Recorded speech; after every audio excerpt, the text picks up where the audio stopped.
Minecraft servers have been competing for a very long time with one another. One of the most infamous cases of one of these rivalries is the story of Mineplex versus Hypixel. Mineplex, the former number 1, and Hypixel, a smaller and upcoming server with a very dedicated staff team. However, that is not the topic of today's video. One of the many reasons that led to Mineplex's downfall was the instances of Mineplex copying Hypixel. Just as a few examples, the Delivery Man came 3 months before Carl the Creeper, and Master Builders was released 1 month after Build Battle. You get the idea. However, despite all of this, today we're going to be going over something that Mineplex did right. This is the story of Hypixel Housing versus Mineplex MPS. Hypixel Housing was released on September 24th, 2015. People could build whatever they liked, whether it would be parkour, challenges, puzzles, among many other things. They could open their housing up to the public for other people to join. You can unlock extra blocks, themes, and other features through mystery dust as some sort of currency. They also had a voting system through cookies, so you could sort the available housings by ranking. All of these features revolutionized the new Hypixel game. Now let's take a look at the Mineplex MPS.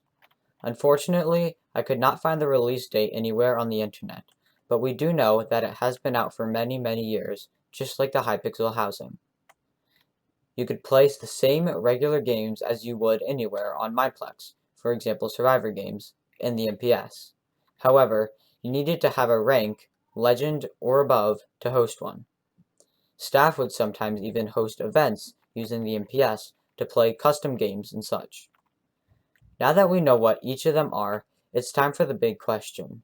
Why is the Mineplex MPS better than the Hypixel Housing? The first topic that I want to bring to the table is streaming and content.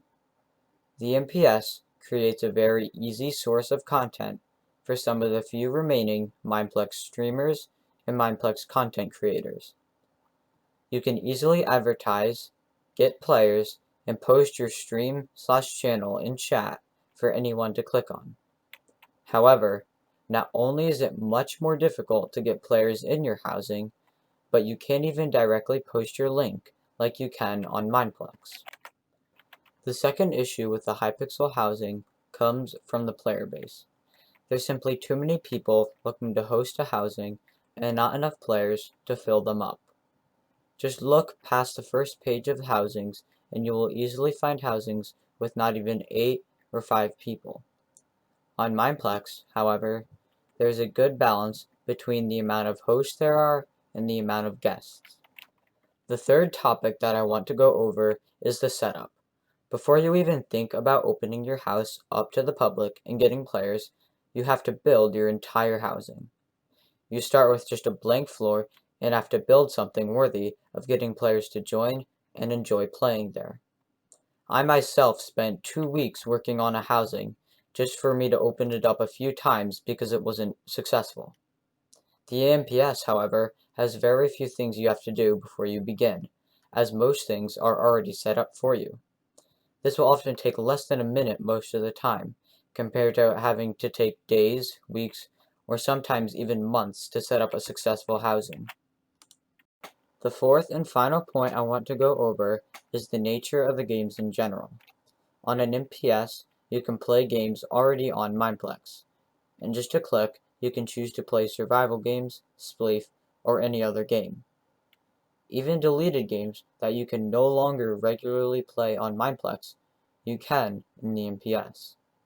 On the other hand, on Hypixel, the entertainment has to come straight from whatever the player builds. You can't play Bed Wars on a housing like you could play Cake Wars in an MPS. I can definitely say, as someone who has played and streamed both Hypixel's housing and Mineplex's MPS, that the MPS is indeed better. Do you disagree with what I said in this video? Leave a comment down below explaining your opinion. And as always, if you enjoyed watching this video, please consider subscribing, as it helps out a lot and you can always unsubscribe later. Thank you all for watching, and I'll see you in the next one.